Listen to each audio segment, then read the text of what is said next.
Assalamualaikum warahmatullahi wabarakatuh. Apa kabarnya anak-anakku sekalian? Yuk, hari ini kita belajar geografi. Kita akan mempelajari bab 1 di kelas 10 SMA. Kita akan mempelajari pengetahuan dasar geografi. Nah, perkenalkan dulu, nama Ibu Saripah. Nah, anak-anakku, sebelum kita mempelajari lebih jauh tentang geografi, yuk kita lihat apa sih manfaat geografi dalam kehidupan kita sehari-hari. Nah, yang pertama kita bisa melihat GPS di tampilan layar kita. Di dalam pelajaran geografi, kadang kalau kita tanya, apa sih yang kita pelajari di geografi? Banyak orang yang menjawab peta. Nah, ternyata dalam kehidupan kita sehari-hari, kita mempergunakan peta melalui Google Maps ataupun melalui GPS ataupun aplikasi yang lainnya.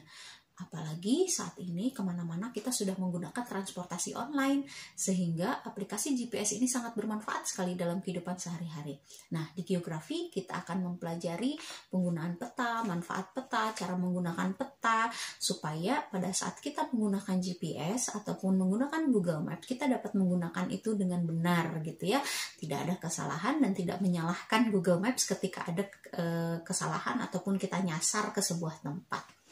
Nah, selanjutnya COVID-19. Apa hubungannya COVID-19 dengan geografi? Ternyata ada loh, dilihat dari konsep lokasi, konsep keterjangkauan. Nah, gimana melihatnya? Dulu kita tahu bahwa virus ini berkembang di Cina tanpa kita ketahui, tanpa kita sadari. Pada awalnya virus ini ternyata menyebar juga ke Indonesia, bahkan di seluruh dunia.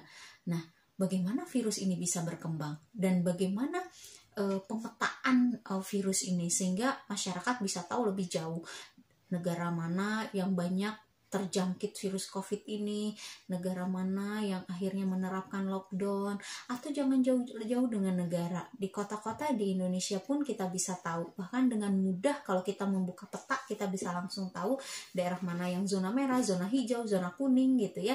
Nah, itu kita pelajari di geografi. Selanjutnya adalah bencana alam. Kita tahu semua, Indonesia merupakan negara yang sangat rawan terhadap bencana, terutama bencana-bencana yang berhubungan dengan kondisi yang alami seperti gempa bumi, bencana alam, bahkan puting beliung di beberapa tempat. Nah, di geografi kita akan belajar, kenapa sih Indonesia rawan terhadap gunung meletus? Kenapa sih di Indonesia rawan gempa bumi? Atau kenapa sih di Indonesia juga terdapat beberapa daerah itu bisa mengalami angin puting beliung. Nah, di geografi kita akan membahas itu. Bahkan kita pun akan membahas tentang mitigasi bencananya. Bagaimana cara kita mengatasi bencana itu supaya tidak terlalu banyak yang terkena korbannya, terutama korban jiwa. Selanjutnya, tata ruang kota. Kita tahu setiap wilayah memiliki perencanaan terhadap pembangunan di sebuah kotanya ataupun di desanya. Nah, pembangunan ini harus direncanakan berdasarkan kondisi geografis yang tepat. Misalnya apa? Daerah kita akan membangun sebuah mall. Di dalam sebuah mall, kondisi fisik, kondisi sosial itu harus diperhatikan. Kondisi fisik yang seperti apa yang menunjang terhadap mall itu berdiri supaya tidak mengalami kerusakan di lingkungan sekitarnya. Atau secara sosial, bagaimana mall ini ada tapi tidak menimbulkan banyak kemacetan, itu misalnya. Kemudian iklim. Kita tahu iklim di satu tempat dengan tempat yang lain itu memiliki perbedaan. Ada yang beriklim tropis, ada yang beriklim subtropis, kemudian ada juga yang daerahnya sangat dingin, ada juga daerahnya yang justru panas seperti kita, atau ada yang mengalami musim salju. Nah, kenapa satu daerah dengan daerah memiliki perbedaan iklim ataupun perbedaan musim seperti itu? Nah, di pelajaran geografi kita akan mempelajari itu. Kita juga akan mempelajari bagaimana proses terjadinya hujan, bagaimana proses terjadinya angin puting beliung ataupun petir ataupun bagaimana proses terjadinya angin, kita akan mempelajari semua itu. Tanpa kita sadari, semua itu ada di dalam kehidupan kita sehari-hari. Kita mengalami perubahan cuaca, bahkan kita mengalami perubahan iklim yang ditandai dengan kenaikan suhu di permukaan bumi. Nah, banyak kan manfaat-manfaatnya. Nah, untuk itu mudah-mudahan motivasi belajar geografi kita semakin meningkat. Yuk kita mulai belajar. Nah, sekarang kita akan belajar tentang sejarah geografi. Nah, sejarah geografi diawali dari geografi klasik. Kenapa geografi klasik? Karena ternyata geografi sudah dikenal pada zaman Romawi kuno melalui para pelancong yang melakukan perjalanan ke sebuah daerah, kemudian menceritakan kembali atau menceritakan pengalaman-pengalaman mereka tentang suatu daerah yang berbeda dengan daerah asalnya. Nah, salah satu contohnya adalah mereka membuat gambar semesta alam yang dibuat oleh Anaximandros. Nah, selain itu juga ada peta yang dibuat oleh Herodotus.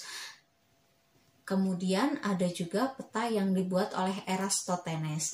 Nah, peta-peta ini didasarkan pada catatan perjalanan ataupun apa yang mereka lihat pada saat mereka melakukan perjalanan. Selanjutnya ada lagi adalah geografi pada abad pertengahan. Nah, pada abad ini masih bercirikan pola-pola perjalanan, baik perjalanan yang dilakukan melalui perjalanan darat maupun melalui perjalanan laut. Nah, pada saat itu para pelancong sudah tidak lagi melakukan perjalanan untuk mengetahui kondisi sebuah tempat, tapi sudah melakukan perjalanan dengan tujuan tertentu. Pada saat itu mereka ingin mencari 3G, gold, glory, dan juga gospel. Nah, setelah abad pertengahan, salah satu contohnya dulu, contoh pada abad pertengahan adanya peta yang dibuat oleh Marco Polo. Ini peta perjalanan yang dibuat oleh Marco Polo. Kita lihat gambarnya di belakang. Kemudian ada geografi modern yang pada saat itu diperkirakan sekitar abad ke-18. Nah, pada saat ini geografi sudah berkembang lebih jauh dengan diletakkannya pengetahuan empiris pada geografi melalui prosedur induktif dengan melakukan observasi dan juga penjelajahan, dan juga mulai dilakukan penyusunan hukum-hukum umum pada studi geografi. Nah, tokoh modern di geografi salah satunya adalah Immanuel Kant. Ada juga Karl Ritter. Nah, kemudian geografi berkembang juga di abad ke-19 sampai ke-20.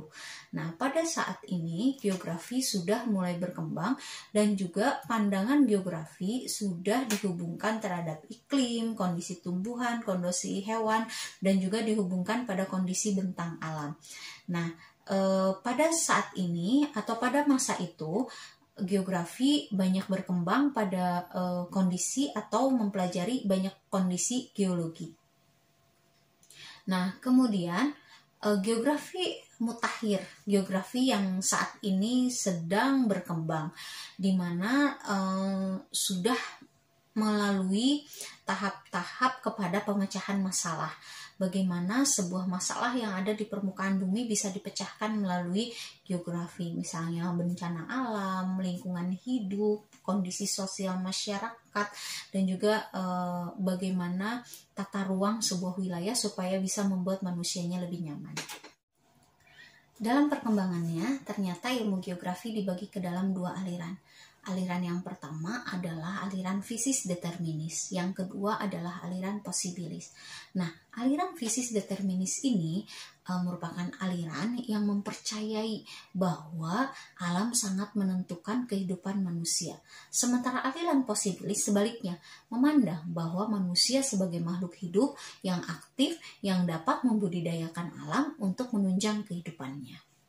Nah, dari ragam cerita yang Ibu ceritakan dari awal, bisa dong kita menyimpulkan apa aja sih pengertian geografi. Kita simpulkan sendiri pengertiannya. Kalian boleh catat di buku catatan kalian untuk kemudian nanti kalian fotokan dan dikumpulkan ke Ibu ya. Nah, objek studi geografi ada dua, ada objek material dan juga ada objek formal. Objek material adalah apa yang kita pelajari di geografi. Nah, yang dipelajari di geografi adalah fenomena yang ada di geosfer. Apa saja fenomena geosfer? Yang pertama adalah atmosfer.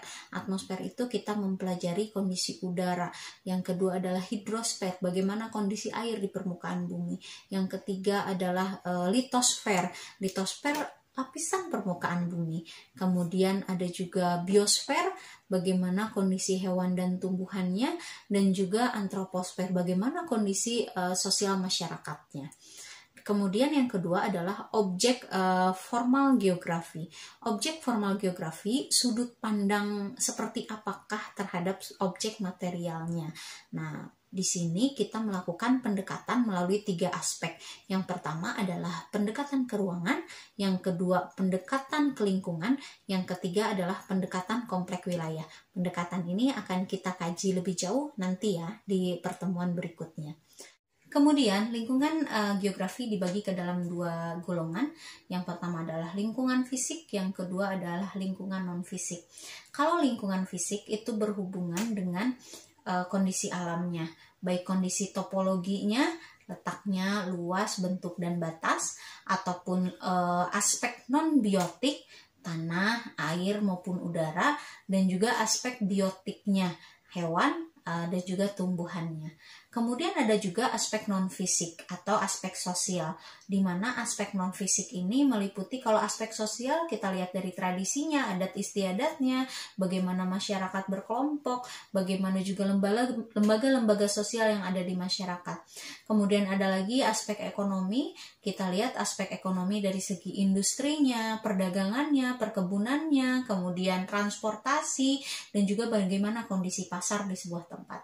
Kemudian ada juga aspek budaya. Aspek budaya kita lihat dari segi pendidikan, dari segi agama, bahasa, kesenian. Nah, kemudian ada juga aspek politik. Kita lihat aspek politik dari segi pemerintahan dan juga partai yang berkembang di sebuah negara. Nah, itu tadi penjabaran awal kita tentang konsep-konsep ataupun pengetahuan dasar geografi. Mudah-mudahan kita semakin paham dan juga semakin bertanya-tanya apalagi yang akan kita pelajari di pertemuan berikutnya. Tetap semangat. Assalamualaikum warahmatullahi wabarakatuh.